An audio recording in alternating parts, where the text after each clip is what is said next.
working with our cattle.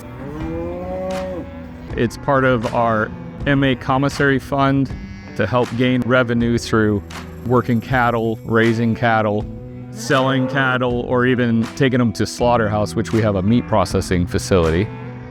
So this time of year, we've got the bulls out here that we've been breeding with all of the cattle, and it's time to pull them off. At the same time, we want to get a good idea where our count is. In collaboration with our mounted unit and our rural unit, we've used horses to pull the cattle up from out in our pastures. Come on! Bring them through our pens that we actually just finished building. We're gonna run them through one by one through a squeeze chute. Come on. Document their condition, track their numbers, and administer any medications that they need.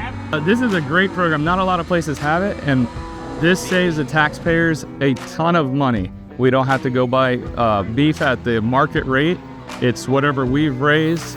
We save money through the grazing of the fields. This meat goes back into the jail to feed the inmates and save on the cost that's associated with having to feed them and give them a proper meal. Good job, guys. Good job.